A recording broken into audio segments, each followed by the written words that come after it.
Ժողովուրդ օրաթերթը գրում է, ժողովուրդ օրաթերթին հայտնի դարձավ, որ Փարաքյար խոշորացված համայնքում օրեր շարունակ ուժեղացված հսկողություն է սահմանված, հատկապես լարված է իրավիճակը Մերձավան բնակավայրում, որտեղ բնակվում են Ախտոյաններն ու Գրիգորյանները։ Տեղեկացանք նաև, որ ոստիկանությունը հսկում է եւ Գրիգորյանների, եւ Ախտոյանների, եւ Նարեկ Օհանյանի բնակարանները։ Ժողովուրդ օրաթերթը գրում է, Երևանի քաղաքապետ Տիգրան Ավինյանը թեպետ պնդում է, որ իր ունեցվածքի զգալի մասը ունեցել է մինչև հեղափոխությունը, նրա հայտարարագիրը սակայն հակառակն է փաստում։ Ապացույցներից մեկը Տիգրան Ավինյանի 66-ամյա հոր Արմեն Ավինյանի կողմից Սևանա լճի ափին կառուցվող առանձնատան հանգամանքն է։ Հետքը գրել էր, որ Տիգրան Ավինյանի հայրը Սևանում առանձնատուն է կառուցում, ինչպես ժողովուրդ օրաթերթն է արձանագրել, Ավինյանների առանձնատան համար այս օրերին հատուկ ճանապարհ է կառուցվում հայկական տուֆից։ Հայաստանում ամենալավ տուֆը, որը կարող է օգտագործվել ճանապարհաշինության համար, բավականին թանկ արժե՝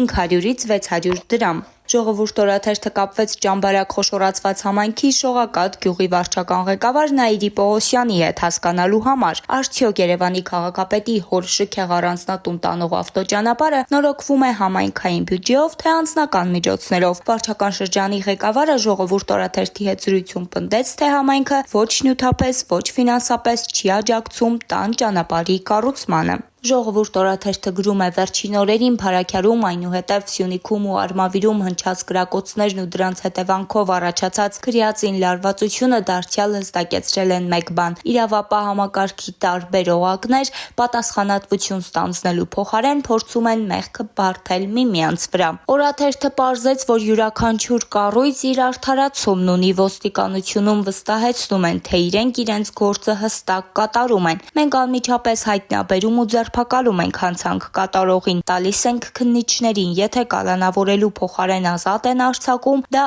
այլ տիրույթ է։ Մենք ոչինչ չենք կարող անել։ Հրապարակ օրաթերթը գրում է, Զանգեզուրի Միջանցքի Հայաստանը կապիտուլացնելու մասին Ադրբեջանի նախագահի վերջին հայտարարությունները խժդժություններ են մտցրել նաև իշխող թիմում։ ՔՊ վերնախավը դժգոհել է նման հայտարարություններից հետո, ինչպես մարդկանց ասեն, որ խաղաղություն են հաստատել, եկեք մեզ ընտրեք, ինչպես հավատացնեն, որ Վաշինգտոնյան համաձայնագրով խաղաղություն են բերել։ Նրանց հանգստացրել են, թե Ալիևն իր ներքին լսարանի համար է այդ հայտարարություններն անում, սակայն այդ հավաստիացումներից հետո էլ ՔՊ-ում խոսակցությունները չեն դադարում։ Շարքերը տարբեր վարկածներ են քննարկում, ոմանք կասկածում են, որ իրականում այլ փաստաթուղթ է կնքվել Հայաստանի ու Ադրբեջանի միջև։ Պարզապես Ալիևը թույլ է տվել, որ Փաշինյանը դա ներկայացնի իբրև խաղաղության համաձայնագիր ու դրանով գնա ընտրության, քանի որ երևի Նիկոլից շատ է ուզում, որ ՔՊ-ն վերարտադրվի, որ դրանից հետո իր բոլոր ծրագրերը կամաց իրականություն դառնան։ Իսկ թե ինչու է այդ դեպքում նման հայտարարություններով փչացնում Փաշինյանի ռեյտինգը, ՔՊ-ում դրա բացատրությունն են գտել։